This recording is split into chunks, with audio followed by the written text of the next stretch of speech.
Diocese of the Virgin Islands, it's time for action, a podcast series for this season of Advent. This is an educative forum, inviting us all to live into our intended purpose and mission. Our discussions are based on 12 Keys to an Effective Church, a book written by Kay Callahan, which aims to assist local congregations to develop strategic long-range planning for effective mission. This Advent season, we're combining thoughts, words, and deeds to be more impactful as the body of Christ.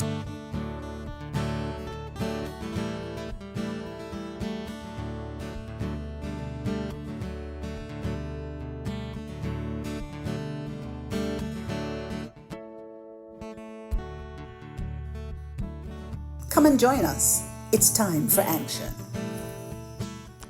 Well, good evening, everybody, and welcome to this Advent podcast series, which is dubbed as It's Time for Action.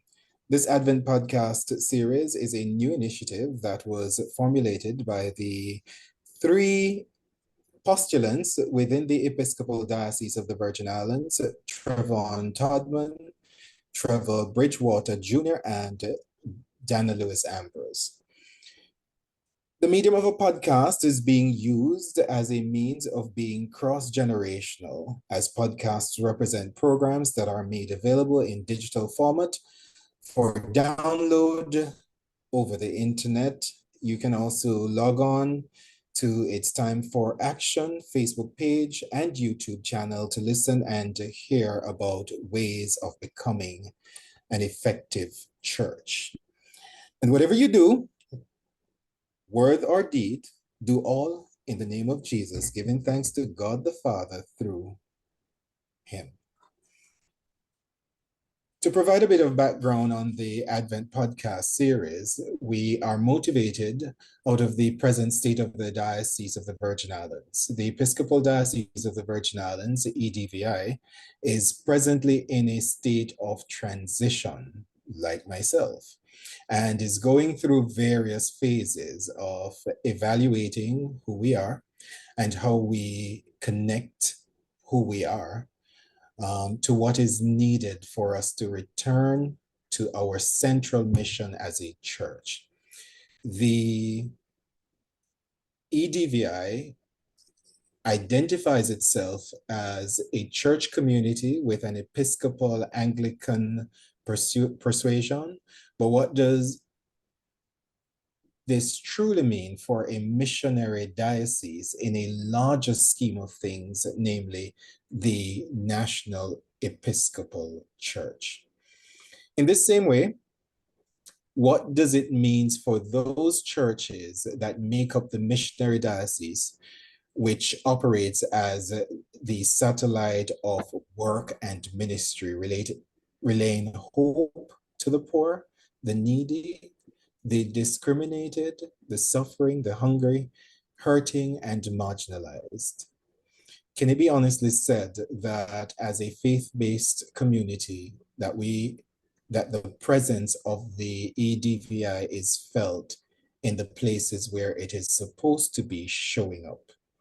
We're going to find out some of these things on the podcast. Are we truly fulfilling the purpose of which we are called to do? Can the EDVI be described as an effective church which cares for its community and is not what the EDVI prepared to do about it if it is not? At the beginning of every year, organizations in the corporate world engage in planning days and retreats, or professional development periods, as some would prefer to call it. This is their way of addressing its performance in the previous year, whether good or bad. Likewise, the EDVI is a faith-based community. As a faith-based community, it should also do the same. And so we're here as believers, hoping that we will achieve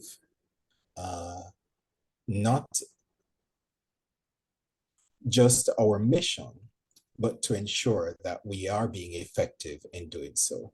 These podcasts are expected to engage the members of the EDVI through conversations at both the diocesan level and the local church levels, with the hope of inspiring the entire community of faith to rise up and be counted in the vineyards of faith.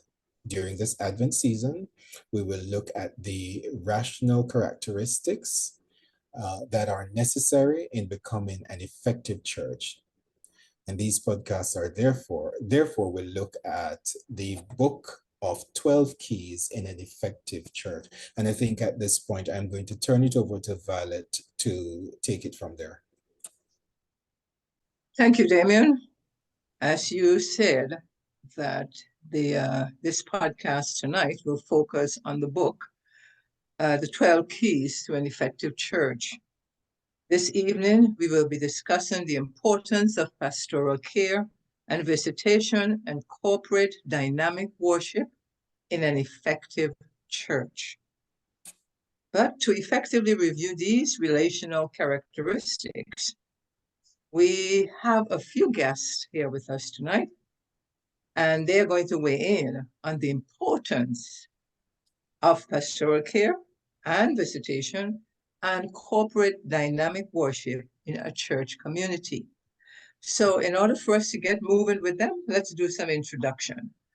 I will first introduce the Reverend Canon Julian Maurice Clark, Master of Divinity, OBE. Reverend Canon Julian Maurice Clark, OBE, was born and raised on the island of Tortola in the Virgin Islands. Canon Clark worked in the civil service in Tortola for 13 years before he was called to holy orders. Canon Clark was ordained a deacon on June 27, 1969 by Bishop Mills in St. George's Episcopal Church here in Tortola in the Virgin Islands, and a priest on January 17, 1970 at the Cathedral Church of All Saints. He started his ordained ministry at the Cathedral Church of All Saints in St. Thomas in 1969 as a curate. He was the last vicar at St. Andrew's Church 1975 to 1978 and became the first rector there when it evolved from the cathedral. He also served as canon missioner and canon to the ordinary of the Diocese of the Virgin Islands during the decade of the 60s and 70s.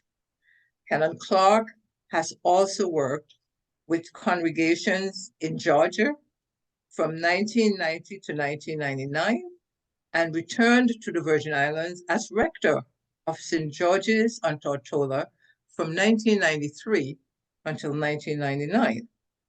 He then served in South Carolina from 1999 to 2006, before becoming vicar of St. Paul's Episcopal Church in Sickles Bay, Tortola. In 2006, where he carried out the church's mission and fulfilled his call to ministry until December 31st, 2013. I would like to welcome Canon Clark. Now, Damien, can you please introduce the other two? Sure. Our next panelist is Mr. Bertram Gale, is the assistant curate at the St. Andrew Parish Church. He holds a Master in Philosophy in Linguistics from the University with a Bachelor of Honors in Theology from the University of Wales, Trinity St. David. He has completed several other undergraduate programs in Bible and Ministerial Studies. He was trained a Bible translator and project manager in Kenya and in England. For 10 years, he served as a full-time missionary with Wycliffe Bible Translators, 8 of which were on secondment to the Bible Society of the West Indies, where he coordinated 3 Jamaican language translation projects in audio and written formats: Lookbook, the Jamaican Psalms, and the Jamaican New Testament. Bertram is the translator behind the local dubbing of 3 Jesus film projects two of which have been aired on local television. Up until his training for Holy Orders, he taught several courses, including Introduction to the Theory and Practice of Translation in the Department of Language, Linguistics, and Philosophy at the University of the West Indies, Mona. In addition, he has developed a Jamaican language course, which he has taught to many non-Jamaicans, including British and American government personnel. Bertram values in industrious cultures more and is interested in minority and marginalized communities.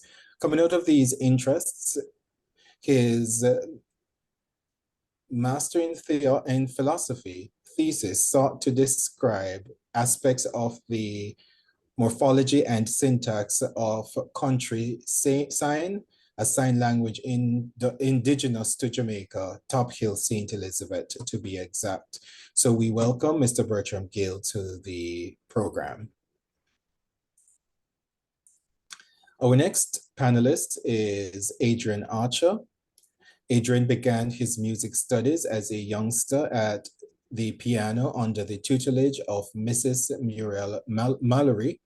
Over the years, he has held the positions of Director of Music at St. George's Anglican Church, Director of the Men and Boys and Youth Choir at Christ Church Cathedral, and Director of the Anglican Diocesan Chorale.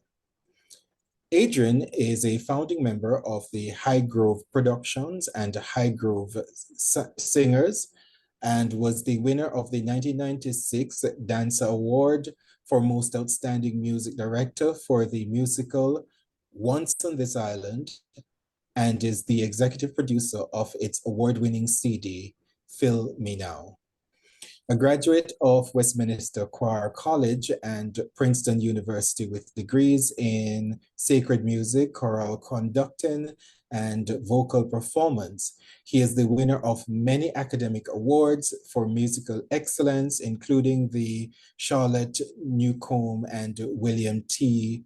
Ranacka Music Scholar, as well as the Westminster Choir College Princeton Campus Music Scholar, and was the first student to receive a choral internship with both the New York Philharmonica and the Philadelphia.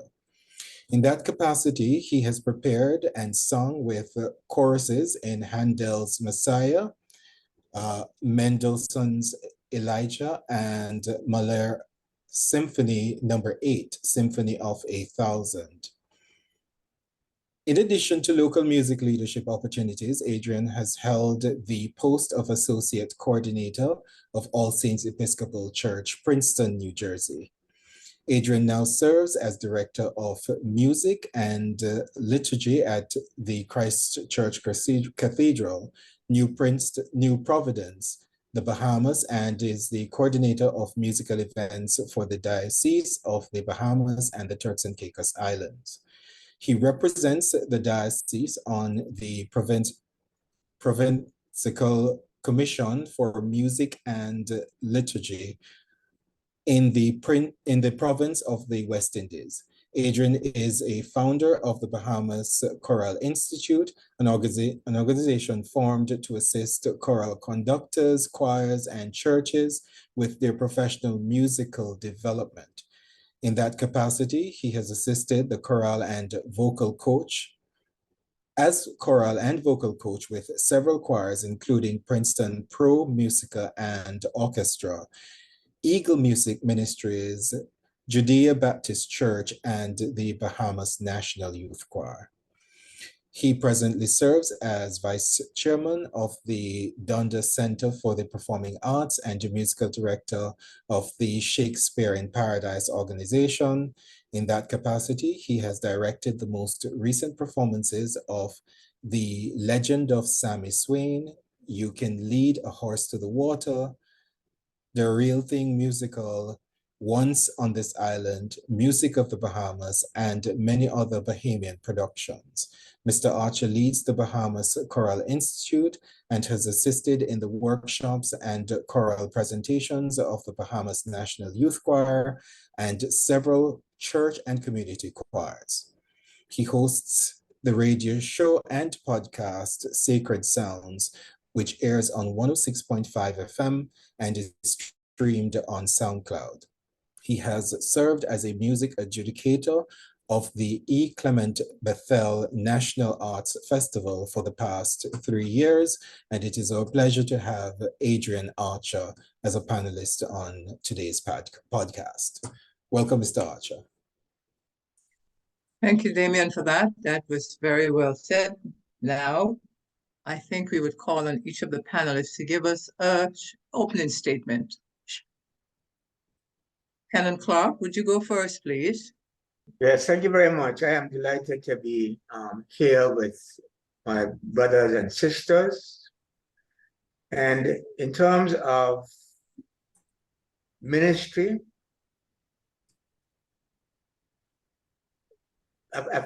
particularly at St. Andrews, I want to put in a record that we had a pastoral guidance center staffed by professionals and paraprofessionals, where we sought to minister to the community, not just members of the congregation, but members of the community.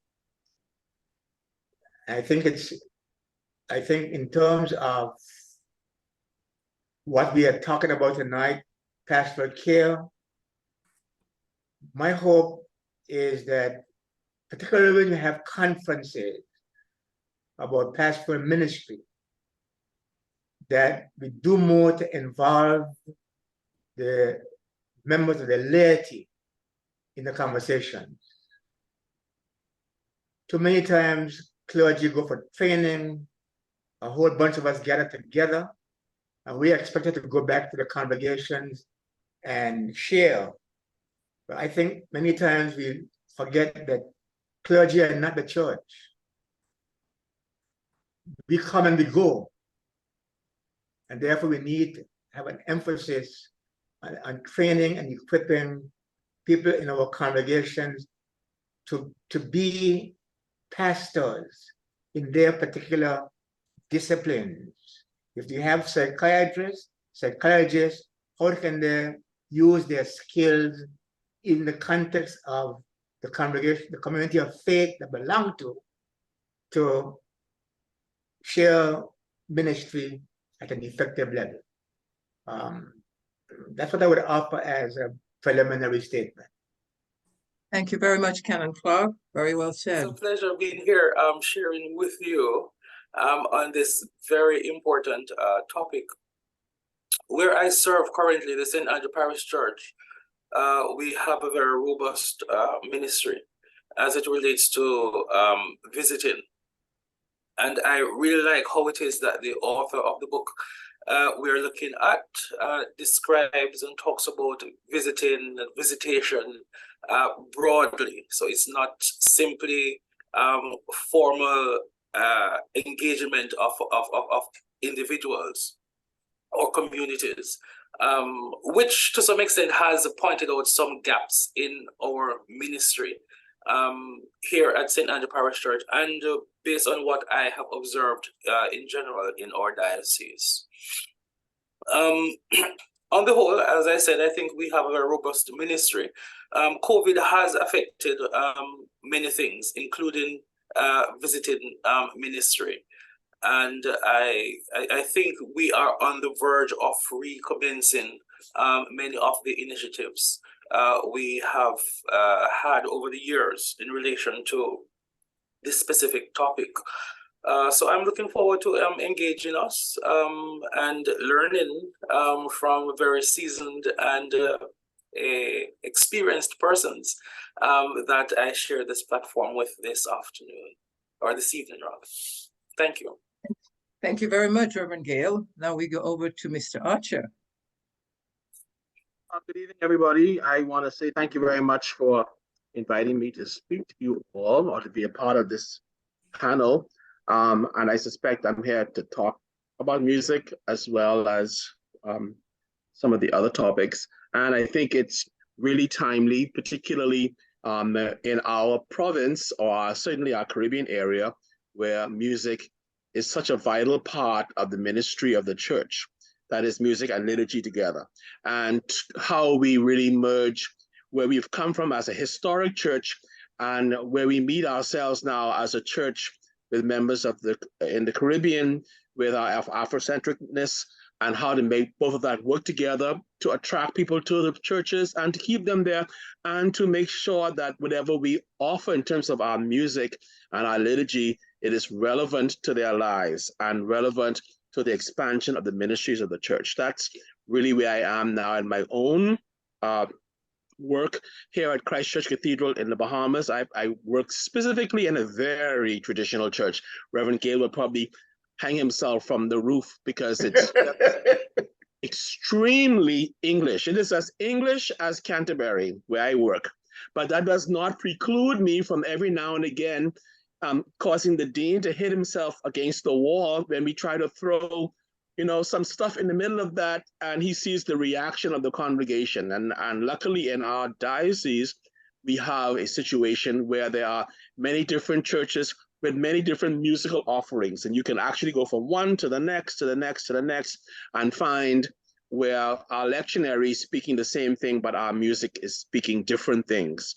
And I think that is where we need to really appreciate the differences and not really criticize people for the most part because of the way they wish to worship. And that's a conversation that we really need to always be talking about as the years go on, particularly postulants, because they're going to soon be responsible in enough time for leading worship.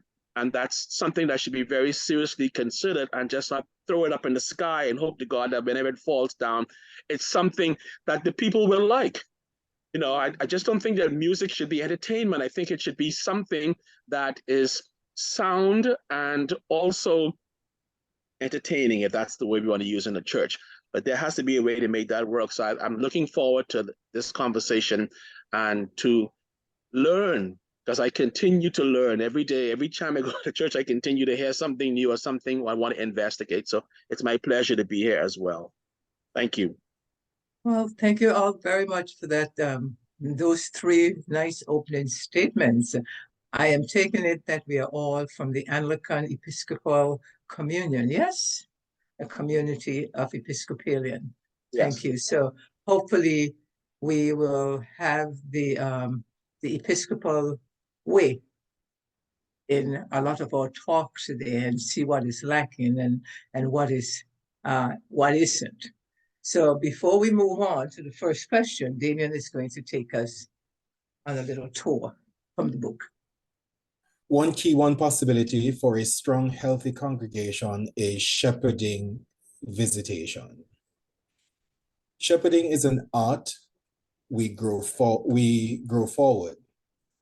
We learn it best when we live with a shepherding spirit in day-to-day life, when we do it regularly with many persons over a period of time.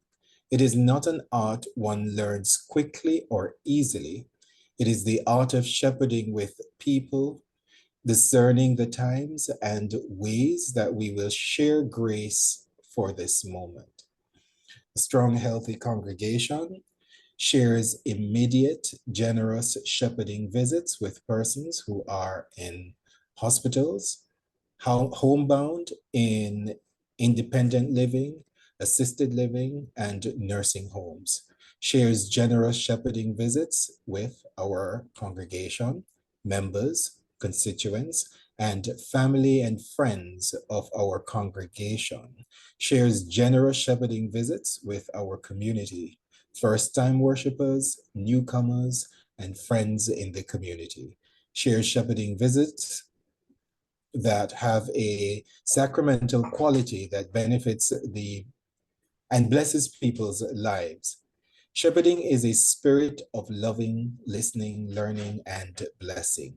People shepherd the way they experience being shepherded.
we will look back again at the reading that Damien did before we went to the break.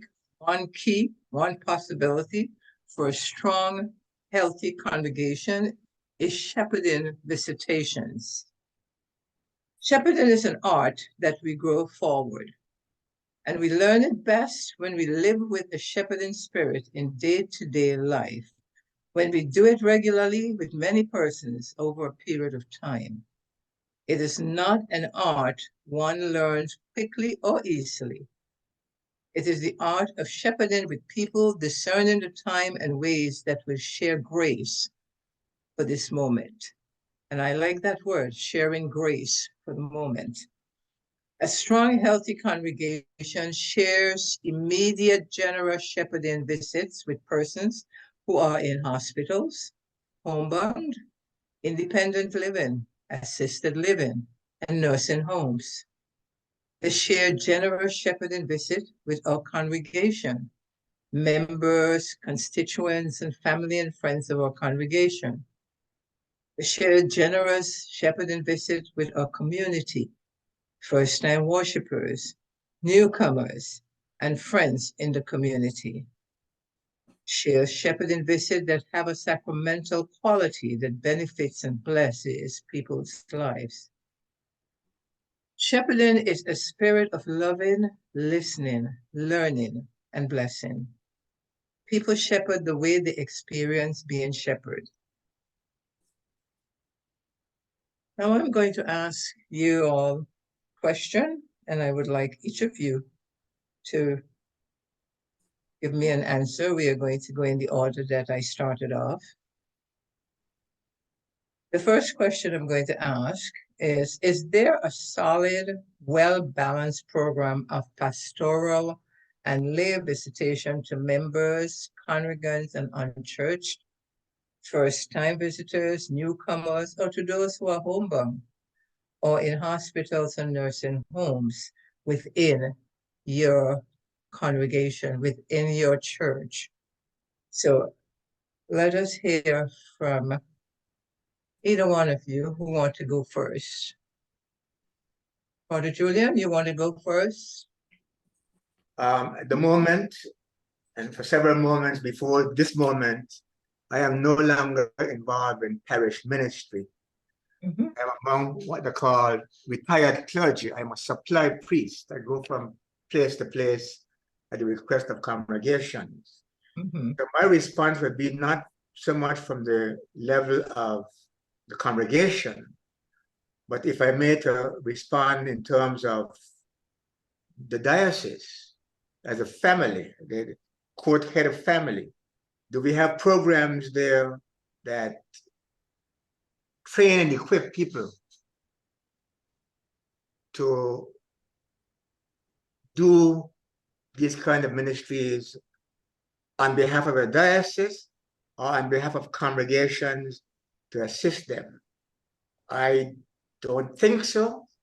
And even though we have in our national canons several ministries, preacher, evangelist, pastoral visitor, the question is whether we are equipping the people in the congregation to do those ministries. I am not so certain that we're doing that. I think we're depending upon the pastor of the congregation to be the chief shepherd. But the pastor is not the church. And I grew up, as we all grew up, hearing we are going to church. I wish we could shift the emphasis from going to being the church. Wherever I go, church goes. That way we become, all of us become shepherds at some level, shepherding, learning how to shepherd other people. I think there's maybe a strong need for us to do that in our diocese, and I suspect in our congregations as well. I only can speak for St. Andrews, where I spent 15 years. We tried to do that by ensuring that we didn't move furniture around as a new priest in the building. We tried to find out who was homebound, so we could go see them and ensure that they knew that they were not forgotten. Sometimes we go in, we want to change the furniture. But you forget the people who have been there for years and Reverend, are no longer able to be out there in the worship. Strong need for that kind of visitation on a regular basis and to equip the laity to help, not to help us, but to exercise their ministry as well. Reverend Clark, just to follow up, you mentioned that you're now retired. Based on your experience, especially in your diocese, is this a decline or is this just a continuation of what you experienced during your tenure? Decline in terms of? In terms of the church and its efforts. That would be difficult for me to speak to that because while I am canonically a resident in the diocese, I am living overseas. So I don't have much involvement in congregations. I have involvement right now as a member of the standing committee of our diocese, which functions in the absence of a bishop. So I can only speak from with some semblance from the position of the diocesan structure, not what's going on in the parishes. Okay. Is that responsive to your question? Very much so. Thank you. Thank you. Thank you for asking it. Reverend Gale, would you like to jump in right there? Okay. Your question asks a lot. Almost, is there a perfect balance between how it is that clergy and lay people within the congregation go about doing visitation or visiting? The answer is no, it isn't. But I think it is fairly good. It's fairly good, but there is a lot of work that can be done. One of the ways in which it can be improved is in relation to one of the things that the author talks about in the book, and that has to do with proactive visiting. So not to wait until someone gets sick or there is bad news for you to visit, but for visiting to become a natural part of how it is that we do life together, in the good times and in the bad times. No, I don't think we have that at all.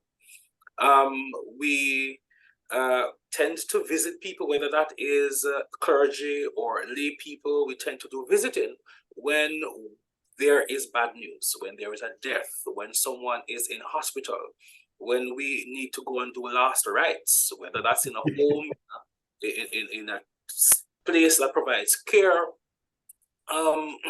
when there's an accident, etc. That's when we tend to move.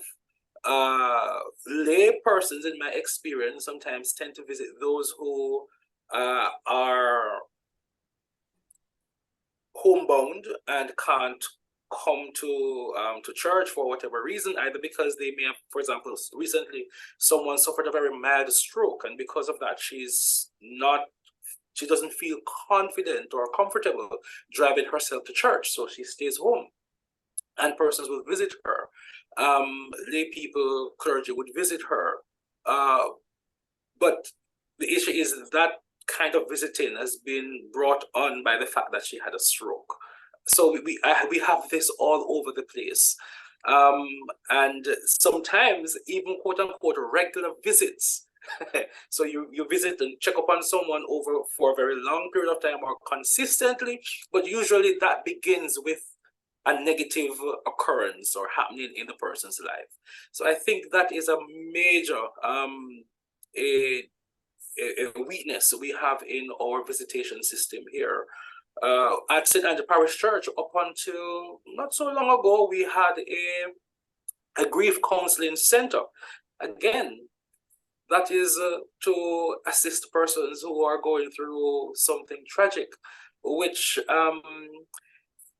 sort of develops a sense of dependency on the church to step in and help when we're going through bad times. I mean, that is good in and of itself. However, if it is that we can embrace a form of visiting that is active, proactive, and I love one of the words that the author uses a lot is generous, generous visiting. Or shepherding. I think we need a lot more of that. So it's not perfect, it's good, but we can do a lot more. Thank you. Thank you very much, Reverend Gale. I would like to ask you, the author in chapter 2 of that book mentioned shepherding in the form of newcomers. You mentioned all the others, but you didn't touch on the newcomers. And there was this great example of how Bob, the priest, went to this newcomer's home after the man came to church just once, and he was so happy. He couldn't believe it, him and his family, that the priest had showed up to his house. Have you ever thought of doing any sort of shepherding in that manner? And would you look at a newcomer coming to your church, and how would you go about connecting? Okay, so yes, I have. One of the things that we do at St. Andrew Parish Church, whenever visitors, newcomers are come to the church, Halfway Tree is the capital of the parish of St. Andrew. We don't really have communities around us because it's sort of in the middle of the busy sort of a shopping business area. So in relation to what the author talks about, it's difficult for us to find out who the visitors to the community are. However, in terms of people who visit the church, we do have a system by which we ask persons who wish to be contacted by the church to provide us with their contact information so we can keep in touch with them.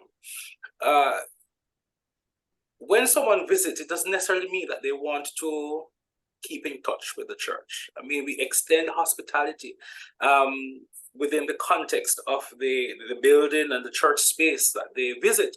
But at least for me personally, I am mindful, based on even my experience, that sometimes you go to church, you want to be invisible. You just want to be in a space where you feel loved and accepted without anyone intruding. Trying to impose themselves, whatever the motivations are. So if it is that people provide us with that contact information, we will touch base with them in whatever way it is, engage them in whatever way it is that they are most comfortable. Reverend Gale, I'll also have a follow-up. You mentioned that the programs do exist, but in terms of it being well balanced, you would question that. And a part of what I would like, because I think in the Caribbean community, the challenges are similar across the region. What are some of the challenges, in your opinion, that you think are presenting, that is creating a barrier in it being a well-balanced program in church? Well, Canon Julian mentioned one, and that has to do with our ecclesiology. Mm-hmm. We are heavily priest-centered. We believe that the priest needs to be everything, the be-all and end-all. Sometimes, the priest needs to initiate visiting, and sometimes, if I can say it here, in my experience, I find that sometimes priests are bishop-centered. So the bishop needs to initiate and do things, at least, and push things for it to happen on the ground. But you have this problem where persons believe that the visiting is to be done by the priest. Mm-hmm. And some persons, if a lay person visits them, as opposed to a priest, them not want it. Them go vex, upset. They want to see your priest. Them not want to see Sister Pam. And they want the priest dress up. They don't want the priest in no Yes, regular shirt. No, sir. exactly, Absolutely not. exactly. But So wouldn't you consider that a dysfunction within the body itself? Because with proper education, people would be more willing to accept visitation from any layperson within the congregation rather than just the priest. And I'm hearing, based on your observation, that communication is possibly lacking within the body. And depending on the priest is depending on the bishop, the layperson is depending on somebody else in order for this to become a well-balanced initiative of the body. yes, I would say that is the case. But maybe another problem that we have is we view visiting in a very limited way. We are very narrow in our understanding of it. And I think what the author does in the chapter is to broaden our perspective on what it means to visit. And that's why I said earlier, it is more about sharing life together. So you make a telephone call to someone, you check in on someone, and so it doesn't have to be explicitly. I come with my CPWI hymnal and a prayer book, and we are going to have 15 minutes, half an hour together, and we are going to pray and all these things. It can be very informal. And so what you said about communication is very important, because we have to inform our people that visiting is a lot more than going to someone's home and using the prayer book and the hymnal and having a service. Visiting is not a service.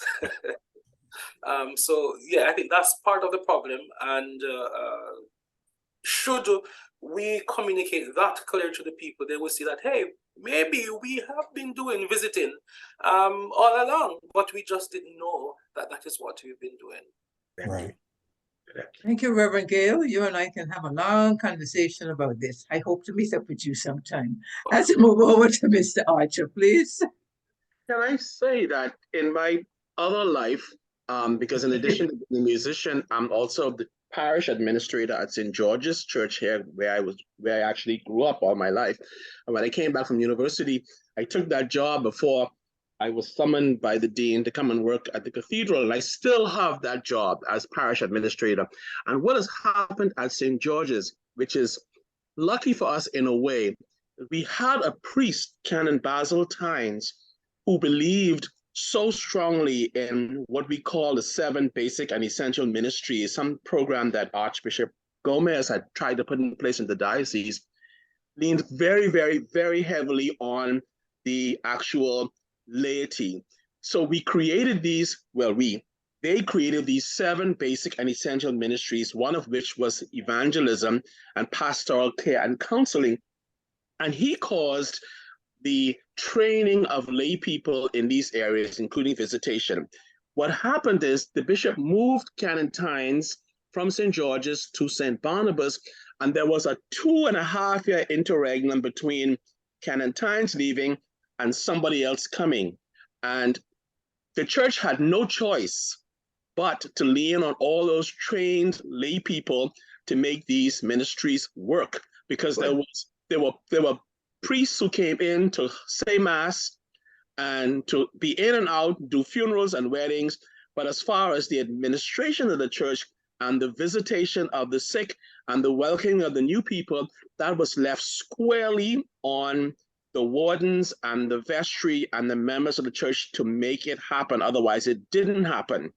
And so what has happened now is, now that we have a new rector in place, that has continued, because they are now leading him to figure out how to visit the people, how to welcome the people. The ushers, when people are welcomed into the church, they're given pamphlets about the church, their congregation, they're emailed right away about their visit, they're welcomed, they're put on a bulletin list, so every Sunday the bulletin goes out to them.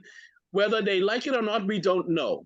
But we try to keep in contact, and sometimes they respond, sometimes it's just a blanket email that says, this is what's happening at St. George's this week. And as far as visitations of the sick, Father Gail is right. And not until people become terribly sick do people actually go to visit. But one of the other things which I found has been very interesting is that Canon Times created what's called Cell Church. And Cell Church allows the creation through geographical, the makeup of the island. Those who are in specific areas of the island, they meet on a regular basis outside of the church services or meetings in what is called, they would have maybe a luncheon together.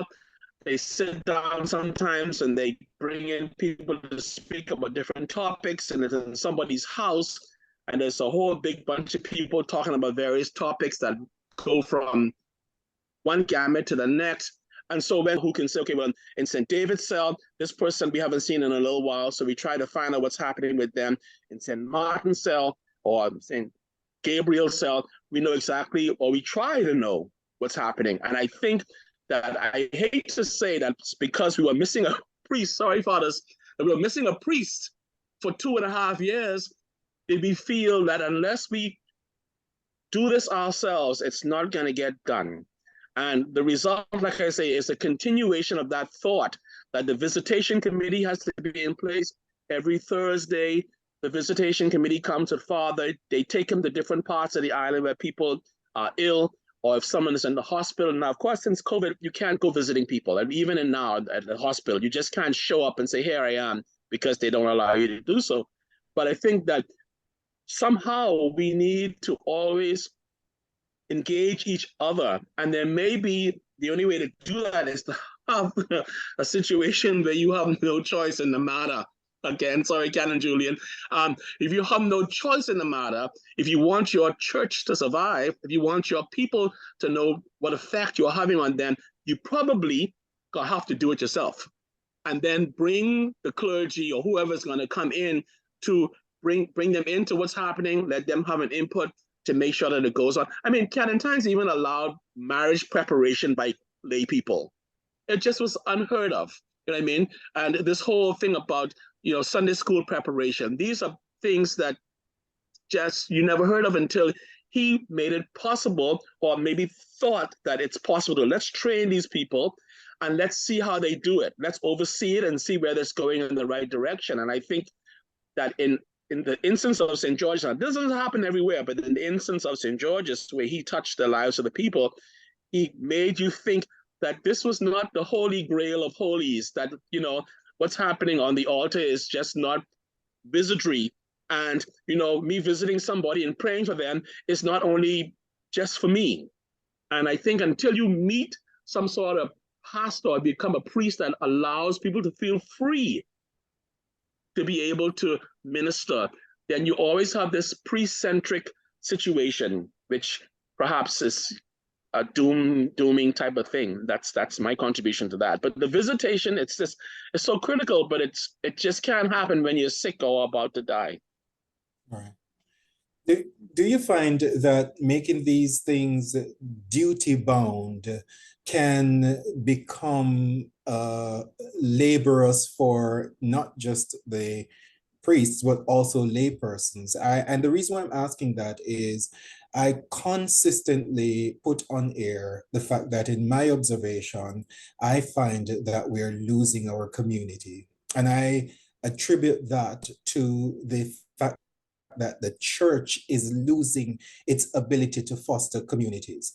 So there is nothing organic anymore. For example, for you to have to establish cells, from what I know growing up, you didn't have to do that because there was this organic sense of community where the care was genuine and the concern was out of a place of pure affection and love for community and for people. And I'm no longer seeing that. And it's disheartening to hear that we have to establish these robotic cells. And I'm wondering if persons at a point, if it's not who they are to the core, if they don't see it as burdensome. Let me answer that before the clergy answer, because I know they have an answer. St. George's is an area called the Valley. The Valley is an ancient community in Nassau. Everything in the city is over this way, and everything over, it's called Over the Hill. It's in an urban setting. It's it's in a place that was set up because the major church from which it came from, St. Matthew's, was English white church. And honestly, the Black folks there were tired of walking over the hill to St. Matthew's, so they petitioned the bishop to have a church in their community. So they came into the community called the Valley. And the Valley now has grown into like a city. And so what we're finding is the ancient Valley community, ancient Valley families are still there, but they're all over Nassau now. And so we find ourselves in a situation where they come together. There's still this sense of, boy, we belong to the Valley Church. You know, our Valley boys, John Kunu Group, which is one of the hugest groups in the Bahamas in terms of its cultural presentations on Boxing Day and New Year's Day, came out of the Valley. That's why it's called the Valley Boys. But you have a situation, I sense, where everybody likes to be a part of the name of the Valley, but those communities, those houses literally are being torn down and are becoming offices, etc., etc. So those ancient Valley families are spread all over the place. And the only way I feel to, unless when they come to church, there's a sense that, you know, we still love our people. We know each other. Everybody knows each other's name. Somebody dies, the whole church is devastated. Somebody's getting married, the whole church is celebrating. But in order to keep us together and to be able to know who is where and where they've wandered away from, we cause this to be established. I don't know that they feel any less a sense of love for each other or attachment to each other as a result of the fact that they don't live in the same geographic area anymore. Okay. Mr. Archer, in listening to you speak, I get the impression that the people have, I was just looking this up, the people have lost the meaning or the teaching of Christ. Galatians 3:28-29, where he says, there's neither Jew nor Greek, there is neither slave nor free, there is neither male nor female, for you are all one in Christ Jesus. And if you are all one in Christ, then you're Abraham's offspring, heirs according to the promise. So it seems somewhere along the line, they lost that little bit of knowledge. And when they're separating who they are from, you know, their brothers and sisters. Well, Yeah, I think, and I think that perhaps it's the same in, I don't know about other churches, but it's in the same all around, because I think we are fighting now. Our churches are fighting so much things in the secular world that it's such a dilemma to try to keep people, you know, focused. You know, we actually have to, and I don't want to use the word trick, we actually have to always be thinking about programs that can engage young people, that can engage teenagers, that can engage women or men separately, so that they don't get a sense that we are not engaged with them, because they're engaged with so many other things. I mean, our Sunday school, you know, my Sunday school kids can tell me everything about TikTok, whatever it is. And unless I'm prepared to reach out to them, you know, with a TikTok sermon or a TikTok whatever blast or whatever it is. I mean, my nephew who's 6 can tell me all about how he watched XYZ on TikTok, and you feel like you're not in the game unless you are using these sort of new methods of communication and new methods of speaking to these people with the Christian message, which is the most ancient message of all. Now, I know, thank you for that, Mr. Archer. I'm sure we can all spend a long time on this subject, but Damien is going to take us to our next reading from the excerpts.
And I want to thank Canon and Reverend Gale before we move on. Sure. Go right ahead, David. I was thinking that in the context of technology and keeping attention, that a well-balanced initiative could also include technology. And just before I move on, I don't know if anybody would like to contribute on that quickly. In terms of technology, I think the author touched on that. So he talked about using telephone, using emails, contacting people, touching base with each other, using whatever facility we have available, which does open up doors for a lot more people to participate in visiting.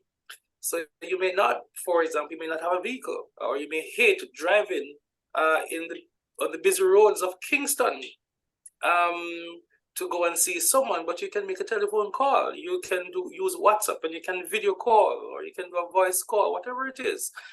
You can Zoom, and all sorts of things that can be done to touch base with persons. So yes, the technology is there, and it should be engaged as best as possible. One of the things that we did during COVID was to begin calling people who celebrate their birthdays. So if you're celebrating your birthday today, we call you, we check up on you, we say, hey, well, go on, and so on. And you'd be surprised to see how people say, I've been coming to St. Andrew Parish Church for the last 40 years, and it's the first I'm getting a phone call from the church. At least a phone call that doesn't request a special offering for some people. Don't miss and pray, because don't miss and pray, because that's it. If you pray with them on the phone, that's it. So some people call some people, they are like, okay, how may I help you now? What do you want? I'm not here to ask for anything. I'm just here to check up on you, to pray with you. They are flabbergasted. I am not going to take that bait because I can be very opinionated. So I'm going to move on to the second excerpt as it relates to the church and money. One possibility for a strong, healthy congregation is stirring, helpful worship. Through worship, people discover the grace of God in their lives. They discover their own strengths, gifts, competencies for life, or their mission, their calling. They hear perhaps for the first time God inviting them to be helpful with some specific concrete mission. They learn some possibility for renewing or restoring the whole of their life, or they find some emerging sense of hope.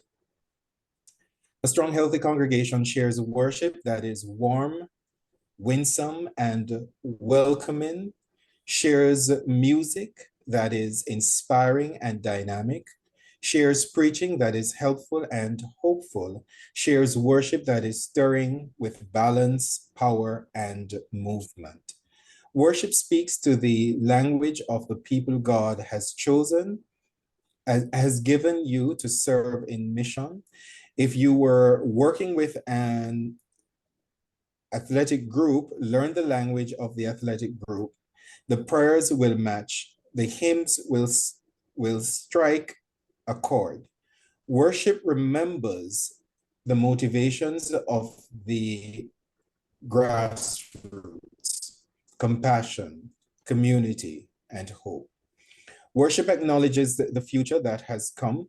We live among excellent sprinters in a time of stars and galaxies.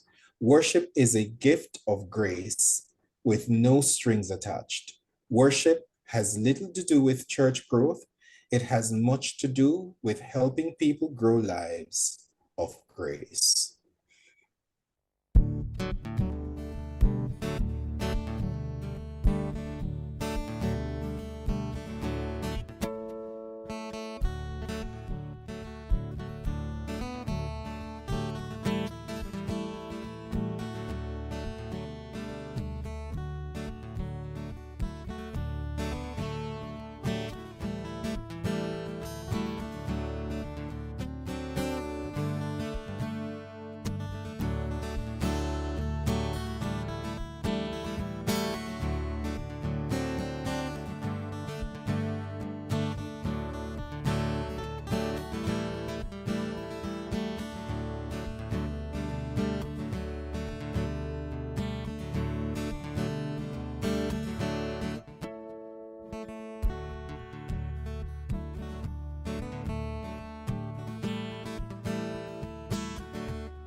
Welcome back from our short break. I'm sure all of you enjoy that.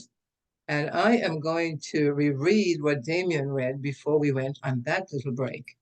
And it said, one key and one possibility for a strong, healthy congregation is storing helpful worship. This is taken from rereading of the second excerpt from the book, 12 Keys to an Effective Church. Through worship, people discover the grace of God in their lives. They discover their own strengths, gifts, competencies for life, or their mission, their calling. They hear, perhaps for the first time, God inviting them to be helpful with some specific concrete mission. They learn some possibility for renewing or restoring the whole of their life, or they find some emergent sense of hope. A strong, healthy congregation, one shares worship that is warm, winsome, and welcoming, shares music that is inspiring and dynamic, shares preaching that is helpful and hopeful, shares worship that is stirring with balance, power, and movement. Worship speaks the language of the people God has given you to serve in mission. If you are working with an athletic group, learn the language of the athletic group. Prayers will match, the hymns will strike a chord. Worship remembers the motivations of the grassroots compassion, community, and hope. Worship acknowledges the future that has come. We live among excellent sprinters in a time of stars and galaxies. Worship is a gift of grace with no strings attached. Worship has little to do with church growth. It has much to do with helping people grow lives of grace. We're going to get into some really good conversation here.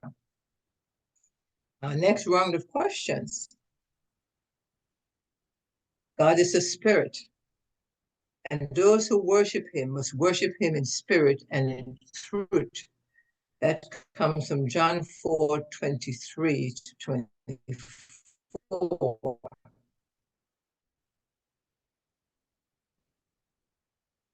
And a few worship services and congregation express a high level of warmth and sacredness.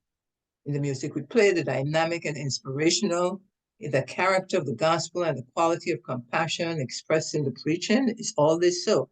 But I would like you all to answer this question for me, because I get it asked to me a lot of times.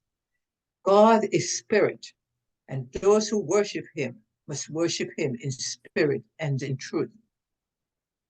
Father Julian, Reverend Gail, Mr. Archer, tell us what, any one of you jump in here and say what it means to service God in spirit and in truth.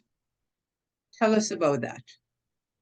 And if I can remember, if I am remembering my scripture reading, I think you will find something about that in Hebrews, yeah, and other parts of worshiping God in spirit and in truth. So I'm going to go with you, Kenneth Clark. Tell me. This is not an easy question to respond to, because the question comes in verse 24 of chapter 4 in the context of, let me see if I have my Bible straight, in the context of the story about Jesus and the woman of Samaria. Mm-hmm.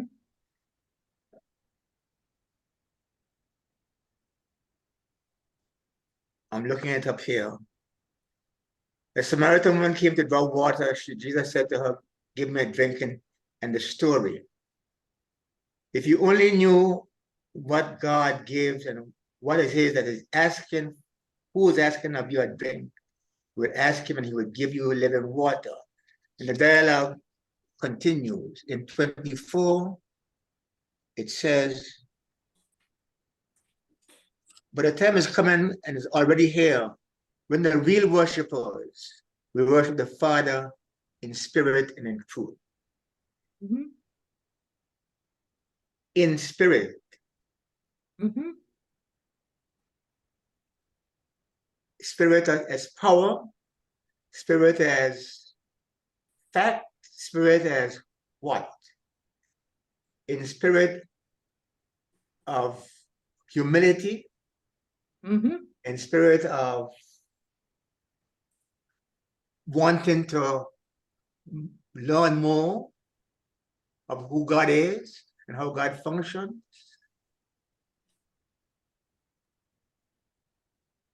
Those who worship him must worship him in spirit and in truth. Mhm. The woman responds, I know that the Messiah called Christ will come.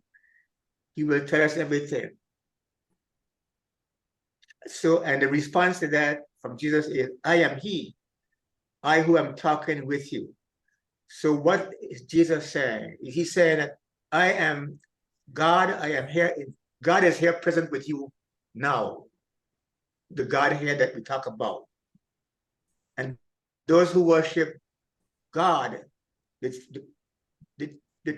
Trinity, the formula we use, must worship it in spirit and in truth, in an awareness that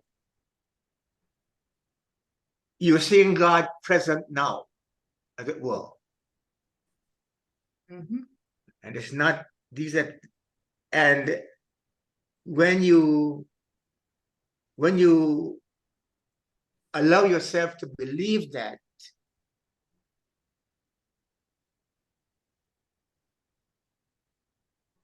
Mhm. something will happen. You will know that you have met God today Mhm. in flesh. That's a crazy kind of answer, disjointed, Mhm. but when we take something out of the context in which it's written, it can be very difficult to explain it because it's connected to something that went before and something that came after. Mhm. Okay, I offer that up. thank you. Reverend Gail, would you like to pitch in there? This is one of the passages that we quote so often, and it's one of those passages that so little is known about because some of the words there are difficult to determine what they mean. For example, does in spirit refer to the human spirit, or does it refer to the Spirit of God? Truth might be a bit more problematic, but whatever it is, my general take on this passage is that worship needs to be something that comes from the heart.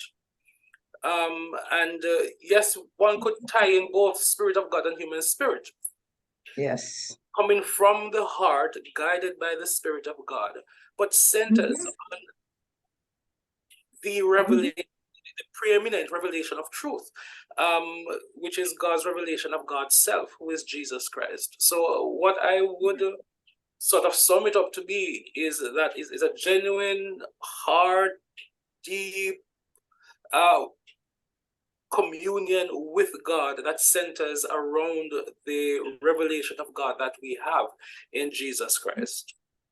Amen. Thank you for that. What about you, Mr. Archer? To what Father Gale said, it's hard to do. It's hard to do. It's you know, if you listen to the text outside of the context, you're talking about worshiping with you're talking about laying everything on the table. You're talking about being bare. You're talking about being authentic, and it's hard to do. You know, Sincerity? you hear the words. Sincerity? Yeah, with Sincerity? sincerity, yeah, it's hard to do, even to God, I feel, because you know we build up ourselves and we give ourselves, you know, we I mean, I don't know how to say this nicely, but we create these various personas, and so different people see different things in us. But then when you talk about worshiping and you're talking about in truth, oh my goodness me, I mean that's just taking off everything and saying this is what's happening. This is how I feel. This is what's happening. This is who I am, and it's hard to do, and there's just really, I mean, it demands a lot. And I guess in our context, you know, and in our belief, we should believe that it's possible to do, but I just find it very hard to do. You find that in one of the questions is the character of the gospel and the quality of compassion expressed in the preaching. When we talk about sincerity and from the spirit, meaning deep in within our hearts, are we finding this in our preaching when we bring in the gospel to people? Or what do you find? Mr. Archer, you wanted? Well, I'm on the receiving end. Okay, then we could go to the Yeah, Reverend. I'm on the receiving end, and I could tell you that sometimes you know, and I guess maybe because I've had some sort of, you know, I've had training of some sort, you can tell sometimes whether there's authentic or whether what's being heard is authentic. Right. Whether what's actually coming at us during the time of an address or a sermon is something that makes sense, that is in the context in which it's been delivered, that it makes sense in the context of the entire service. So you know, that for me, I come from a place where for me the entire service has to make sense.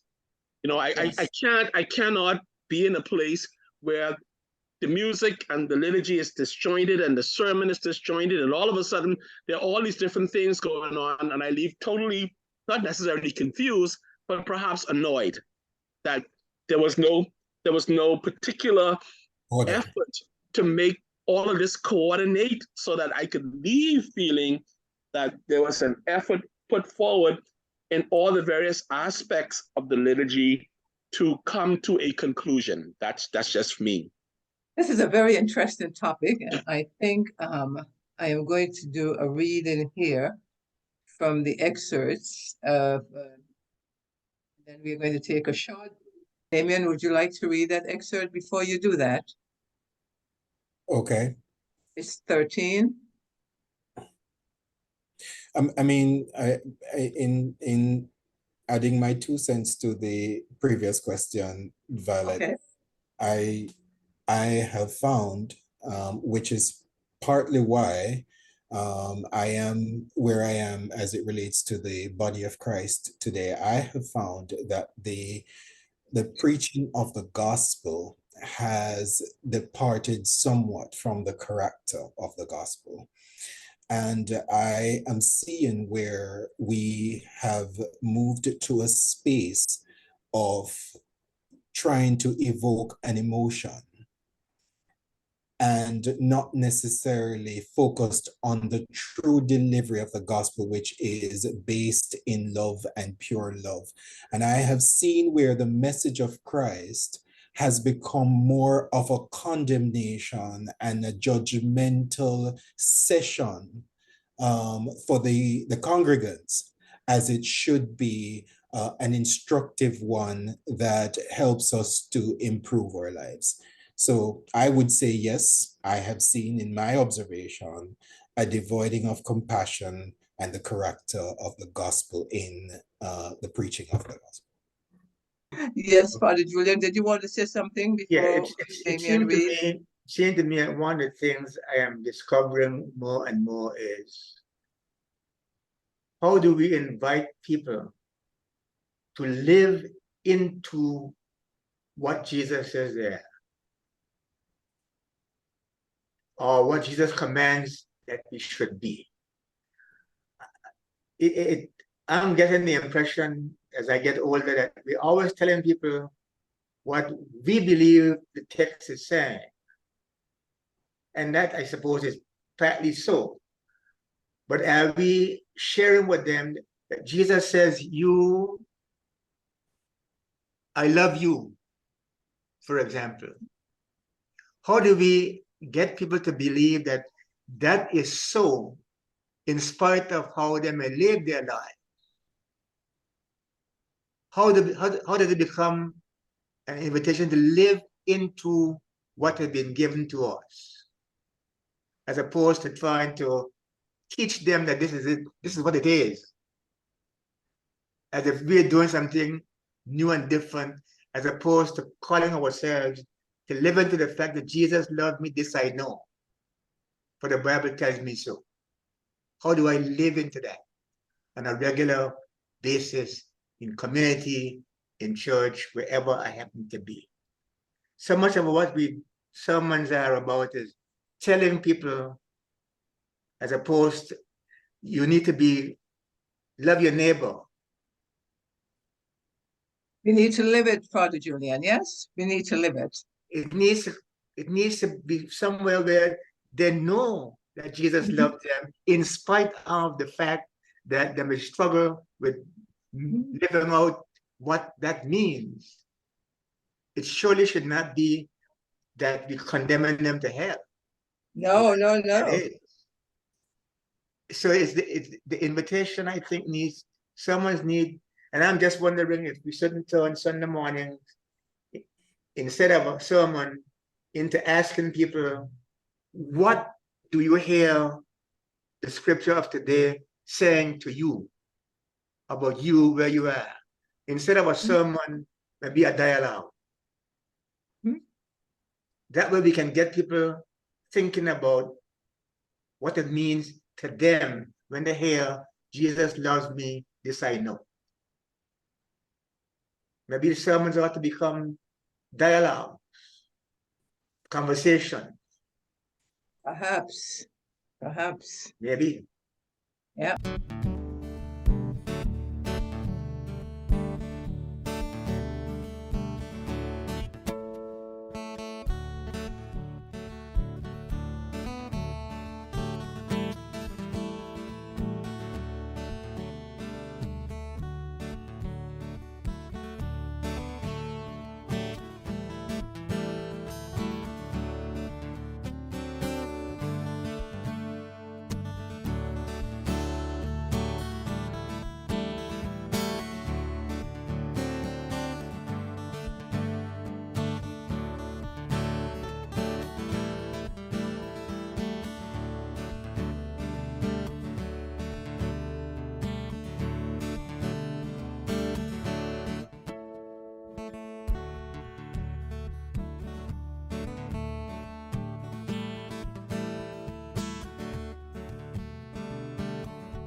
Okay, well, let us move on to the next reading.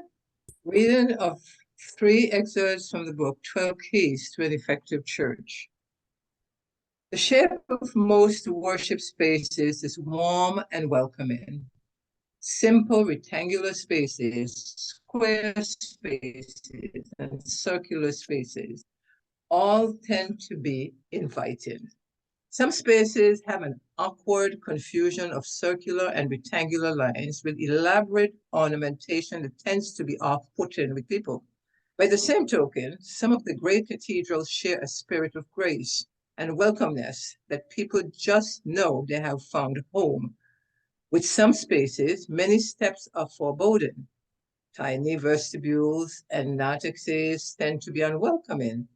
Narrow aisles and steep slopes are not helpful. Colors, texture, lightning, attractive, warm, light colors are more helpful than cold, dark colors. Textures of the floor, walls, ceiling, seating, and chancel are in harmony. They share a sense of unity and congruity, of warmth and of an inviting spirit. The lighting is pleasant and generous. Some of this is from natural lighting. In winter climates, we do not depend primarily on natural lighting. True. We have generous lighting for seeing, reading, and for sharing a sense of community with one another. The chancel area is well lit. The rubric is the larger the space, the warmer the lighting. A well-lighted sanctuary feels like home. Seating. The impact of the worship space contributes to the sense of warm, winsome, and welcoming. We develop perceptions in response to the surroundings in which we share worship. Generally speaking, the experience of help worship takes place in comfortably filled worshiping seats. All that reminds me of is that Jesus is light, and in him there is no darkness. That's what keeps coming to me. Whether it's day or night, the light with him is good.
Reading a fourth excerpt from the book, 12 Keys to an Effective Church.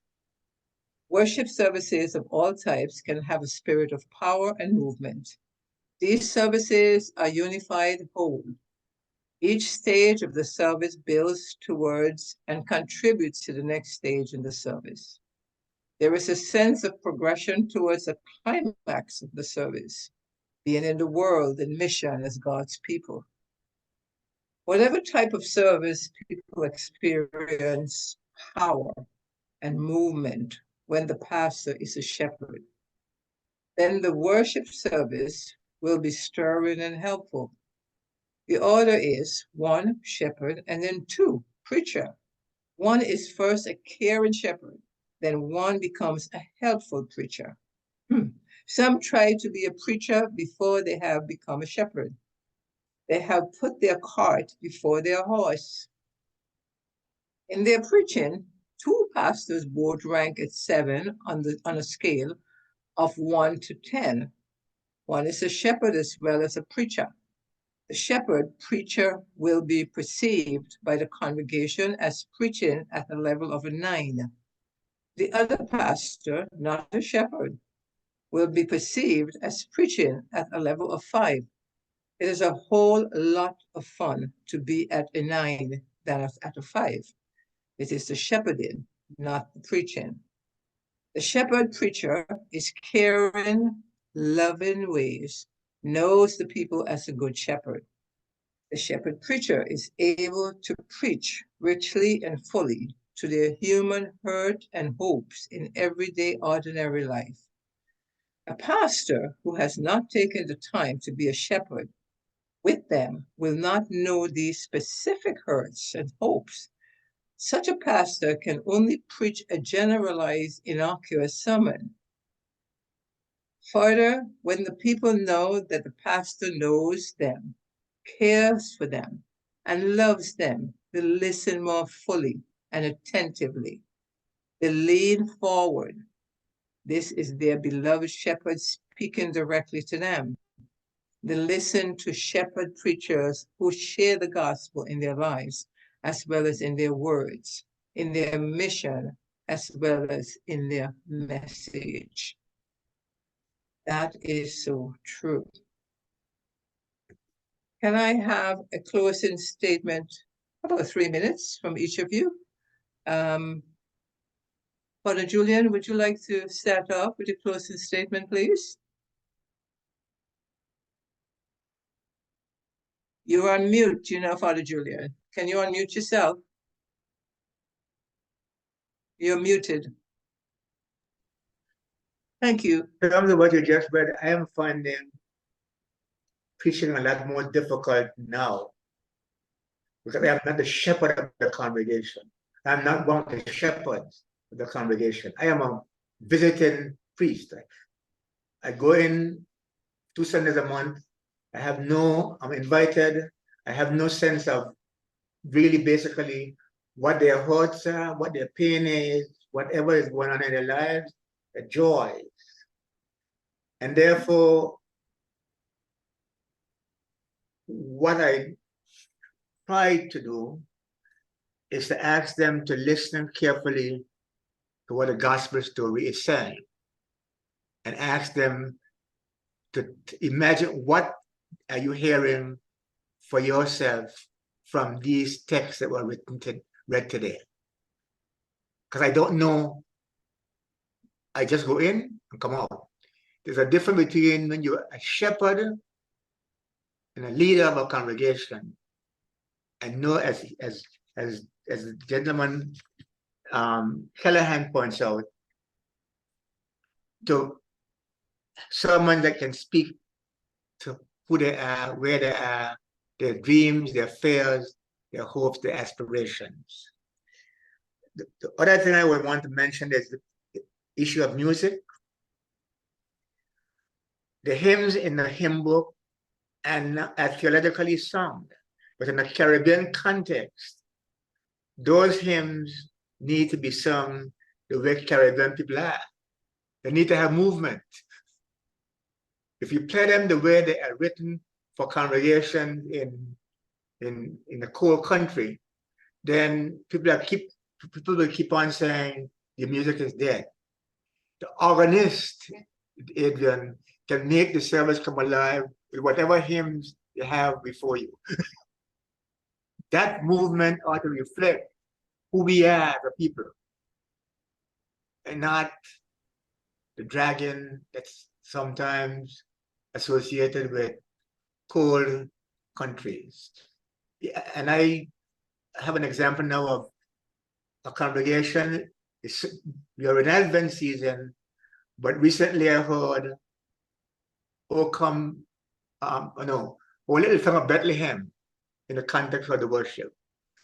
Good hymn, but is that contextualized in the Advent message? And I applaud people like yourself who keep on saying to us, we need the music, you need to consult you, the musicians. And yeah, thank you.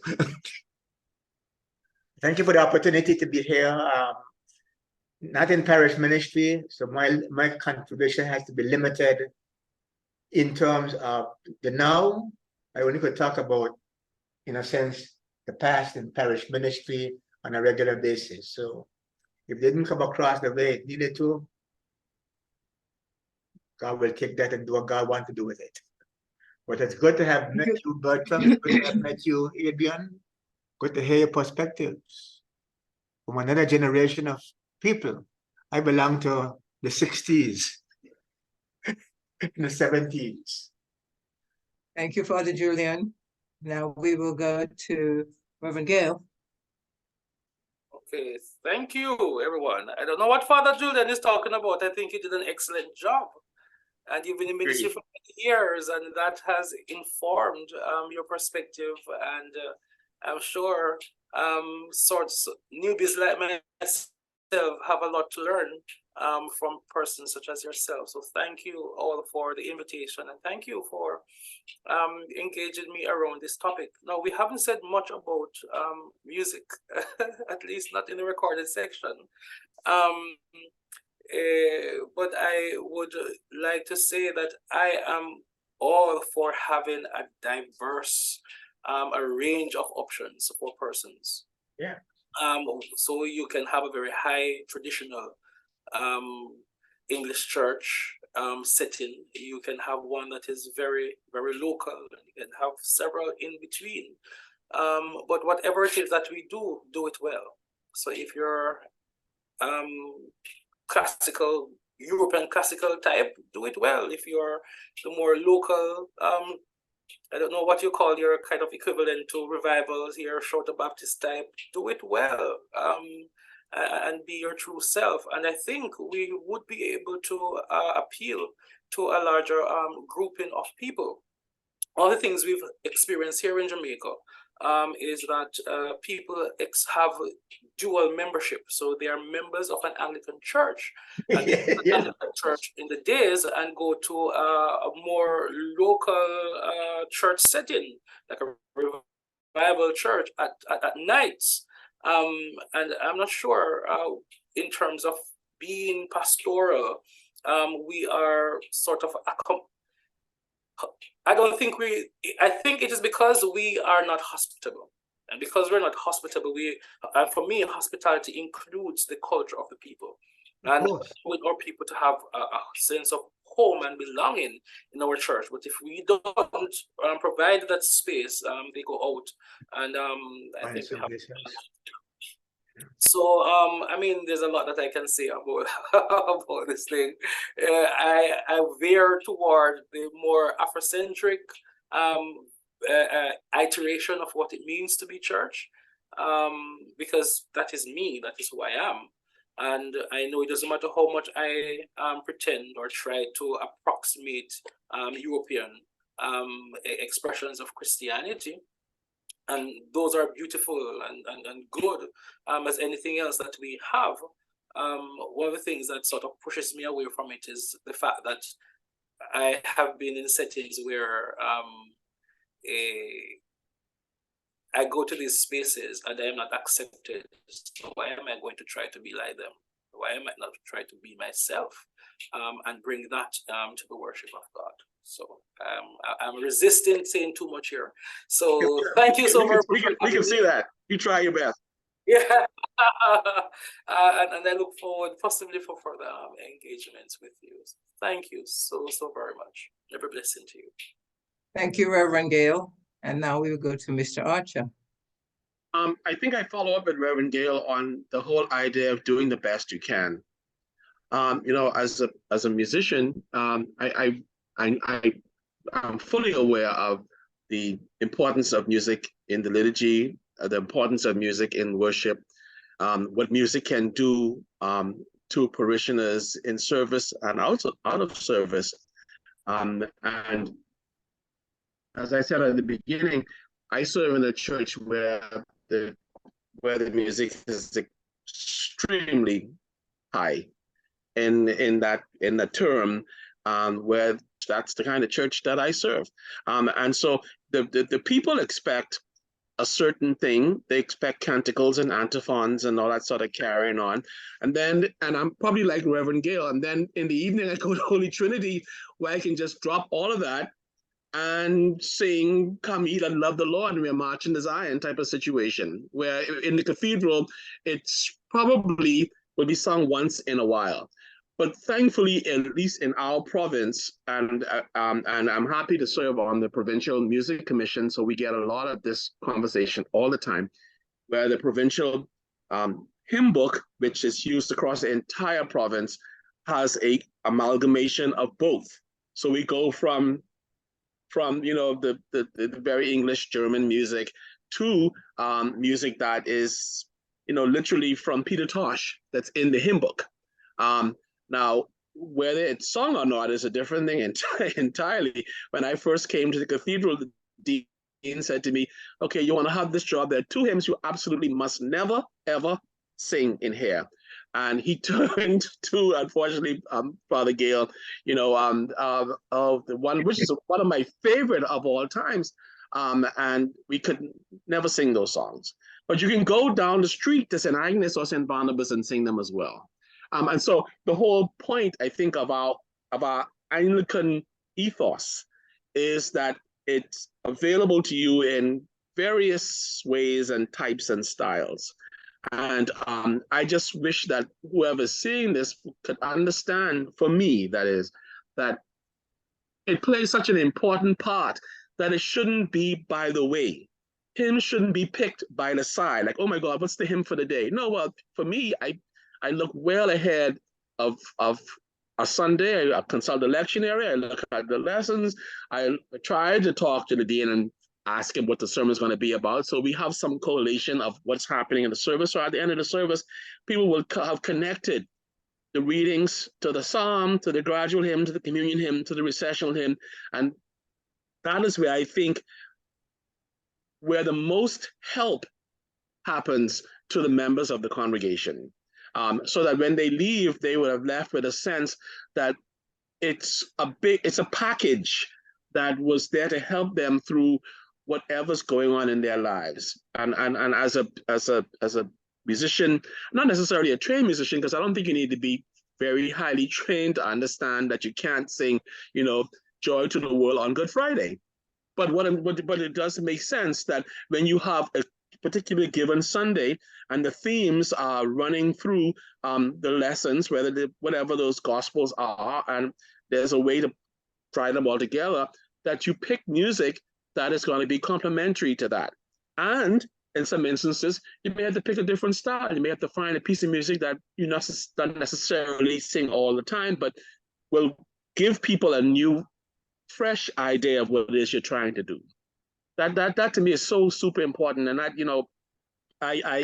live in that world all day and all night. And it is my pleasure that, and my delight that God has given me this sort of gift to help people along the way, to help the sermon, to help the readings, so that, when they leave with a sense that, we didn't just make this up. This lectionary is not, this 3-year cycle is not made up just for jokes and tricks, that it does mean something. And it's a great delight of mine. And I'm so happy that you invited me to talk here. I'm so happy to meet all of you, Reverend Gail. I follow you all the time. As you know, we sort of bounce back and forth on Facebook every now and again. And I really appreciate those who are trying their best to indigenize the Caribbean church. Because, the canon is right. You can't just ignore who we are, what our culture is and what it is that we do, because that's what we live every day. We live it every single day. And if you're going to talk about competition and competing, we're competing with secular music that's doing it all the time. And people come in the church and they go, my God, what is happening in here? And unless you have a way to show that we are actually relevant, then that's where we lose. And I don't want us to ever see us lose. I don't want, for Christ's sake, we have to keep up. And music and liturgy is the way we do it, because we live, that's the rhythm of our lives. Music is the rhythm of how we live. And we live it in the secular world and in the church world. And it's important to keep that in a place where we don't become irrelevant. And I thank you so very much. Thank you so much for inviting me. It's been my greatest pleasure. Well, thank you all, Father Julian, Mr. Archer, Reverend Gale. Thank you all very much for taking part in this podcast. And I think this was a wonderful idea by the candidates. I like to say candidates because people usually ask me what is postulants, and so candidates for ministry. So I like to spell that out. I am very grateful to be here doing this as a moderator. And Advent, this is a time of hope for all of us when we wait for the coming of our Lord and Savior Jesus Christ. So, and listening to all the conversations from the three of you, and even from myself and Damien, we are hoping for a lot, not only the coming of Jesus Christ, but, so we are praying and we are hoping and we are asking God for his unfailing mercy and his love to show us the way, how we can achieve what we would like to achieve in serving him. It is not all lost. And if we can have these conversations more, then there is that hope. Thank you very much. And I believe we are coming back next week. Dana will focus on significant relational groups, strong leadership resources, and we will have more exciting people, more, because all of you are exciting. And tonight, Reverend Gale, I'm coming to Jamaica to look for you. So with God's help, we will see you next week as we explore what should significant relational groups, strong leadership resources be like.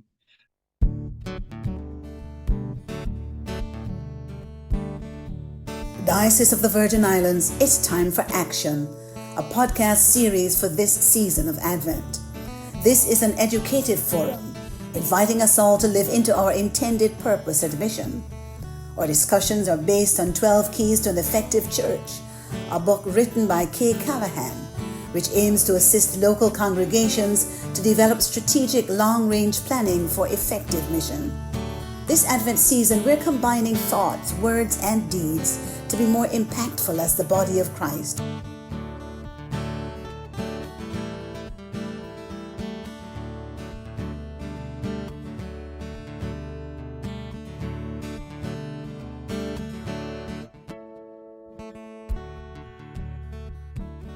Come and join us. It's time for action.